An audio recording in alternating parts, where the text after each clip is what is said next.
Hello, fellow fellows and fellow educators. This is Diamond Emerald Skinner bringing you another gem. God, good vibes, education, and motivation. You are amazing. You are amazing. Kuji Chabulia. Define ourselves, name ourselves, speak for ourselves, create for ourselves. You are amazing.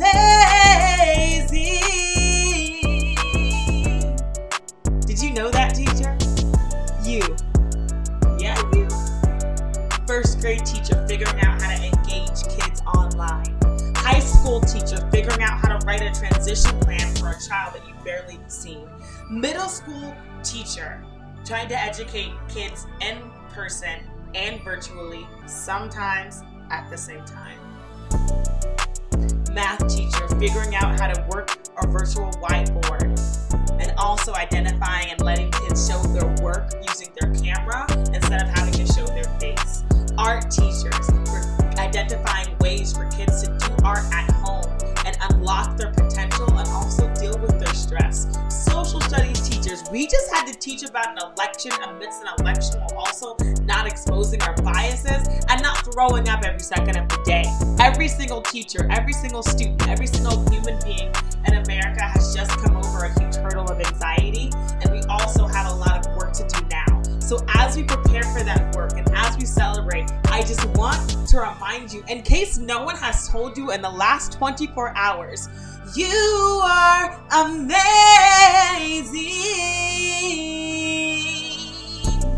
This week, I had the opportunity to teach about some amazing human beings. Right? We're talking about the original bad boy, the original Groot, Groot. So this man, right? So this image I'm taking from a document, a resource that I love using from an organization that I love, the New York Historical Society.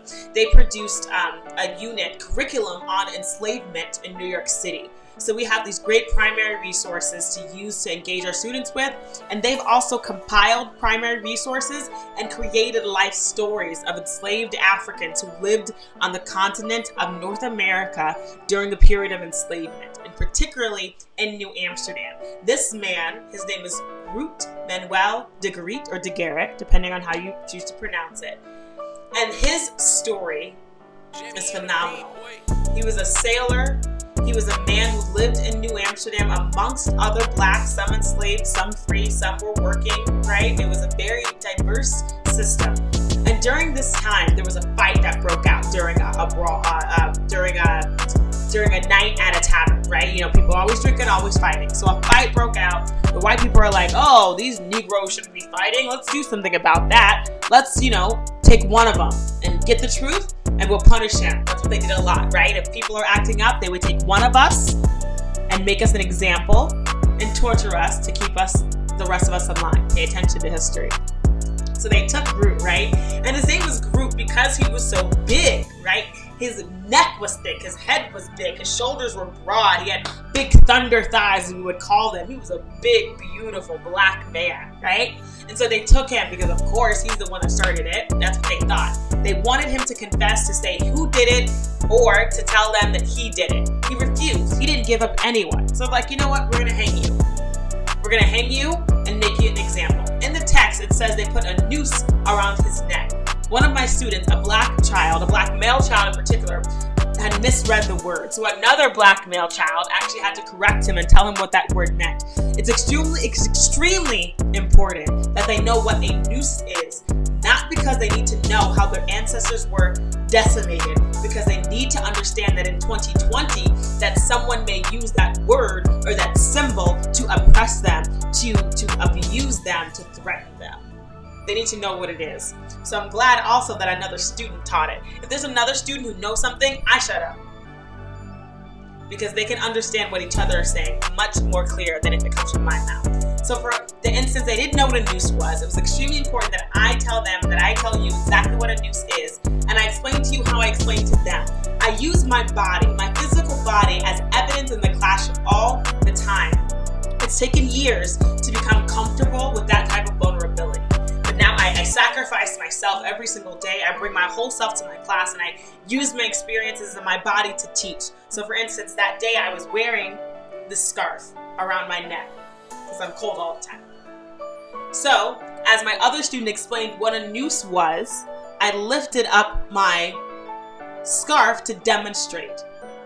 And the most interesting thing about Groot's story is not the fact that he did snitch on his peers. It's not the fact that they tried to hang this man when he wasn't even actually involved with the fight. There was no evidence that he did anything wrong, but they tried to hang him. But because he was so strong, the rope broke the first time they tried to hang him.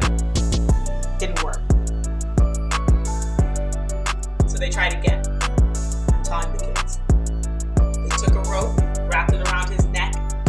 Again, and tried to string him up. And I'm modeling this, right? The veins are popping out of his neck as they're popping out of my neck, right? As they're trying to murder this man in public for a crime that he did not commit without having a trial. But guess what? The rope broke again. The rope broke not one time. The rope broke twice. And when that rope broke, that second time, as they tried to murder that man unjustly, they didn't try again. They didn't even imprison him. They let him go. Every single one of my students in that class left understanding why we use the word enslaved instead of a slave.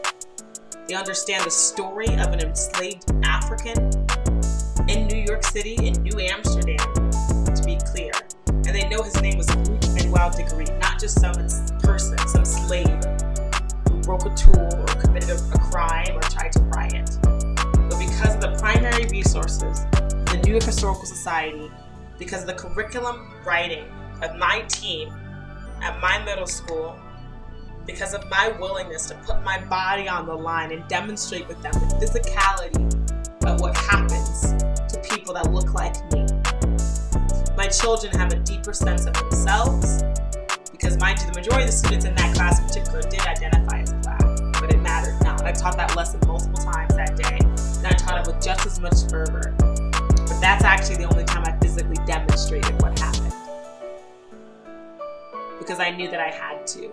There is something physically different about demonstrating a hanging in front of a group of white children, in front of a group of mixed children, in front of a group of Black children. It feels different from my perspective, right? Because I'm the one enacting, I'm the one performing. But in every class, I was vulnerable.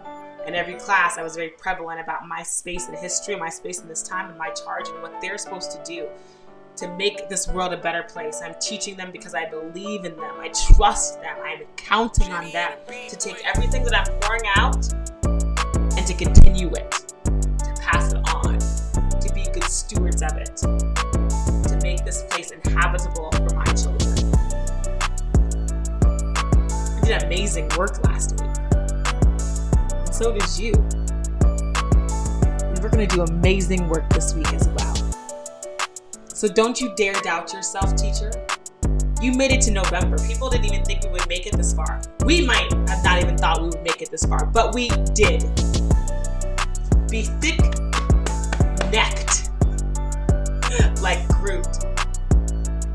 Be strong and tenacious like all teachers are. And this week, fear not, shine bright, have a wonderful, wonderful week. If you need more songs, more motivation, go to my website, diamondemeraldskinner.com, for some resources that can help you survive this week. Make sure that you're logged in to my email list so you can get more freebies coming up after the Thanksgiving holiday. Subscribe to this YouTube page. Let me come to your school for PDs. I can create content specifically for your school and what you're needing. But until that day, I'm just so happy that you've taken this time to wake up, to go another day.